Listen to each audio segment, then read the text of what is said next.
हम पिछले काफी सारे सेशंस में मेथड से रिलेटेड काफी सारी नई नई टर्म्स को वर्कआउट करते आ रहे हैं।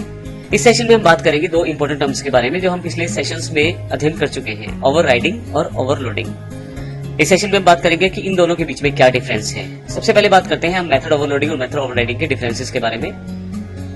यदि आप मेथड ओवरलोडिंग की बात करें तो मेथड ओवरलोडिंग का अर्थ है कि आप अपनी बेटर रीडेबिलिटी के लिए और थोड़ा सा आसान करने के लिए चीजों को मेथड ओवरलोडिंग का प्रयोग करते हैं। जबकि मेथड ओवरराइडिंग में जब आप किसी सुपर क्लास में दिए गए मेथड को दोबारा रीडिफाइन करते हैं सब क्लास में, तो उसे मेथड ओवरराइडिंग कहा जाता है।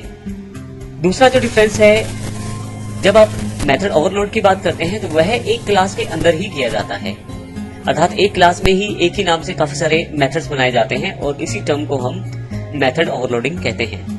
परंतु मेथड ओवरराइडिंग की बात करें तो यहाँ पे दो क्लासेस रहती हैं, एक सुपर क्लास और एक सब क्लास। सुपर क्लास जिसमें पहली बार मेथड को डिफाइन किया जाता है और सब क्लास जब आप मेथड को रीडिफाइन करते हैं दूसरी बार, इस प्रोसेस को ही मेथड ओवरराइडिंग कहा जाता है। मेथड ओवरलोडिंग का जो और मेथड ओवरराइडिंग का जो तीसरा डिफरेंस है, यदि हम बात करें तो मेथड ओवरलोडिंग में पैरामीटर्स जो हैं वो डिफरेंट रहते हैं जब भी आप उस मेथड को ओवरलोड करते हैं। अर्थात यदि आप एक मेथड को 3 से 4 बार बनाना चाहते हैं तो हर बार आपको मेथड्स के पैरामीटर्स को डिफरेंट रखना पड़ेगा, हालांकि जो मेथड का नाम है वो सेम रहेगा। जबकि मेथड ओवरराइडिंग में पैरामीटर्स सेम रहते हैं, लेकिन यह दो क्लासेस के बीच में किए जाने वाला कार्य है।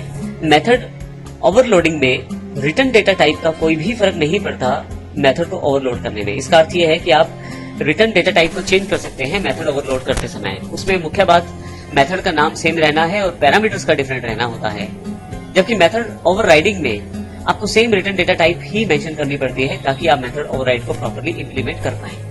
ये मुख्य डिफरेंसेस हैं जो हमने यहाँ पे डिस्कस किए हैं मेथड ओवरराइडिंग और मेथड ओवरलोडिंग के बीच में।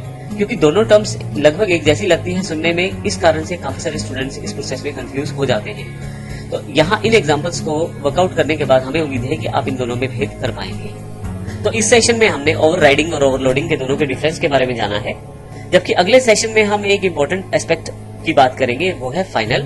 हम देखेंगे फाइनल को किस प्रकार से जावा में प्रयोग किया जाता है। धन्यवाद।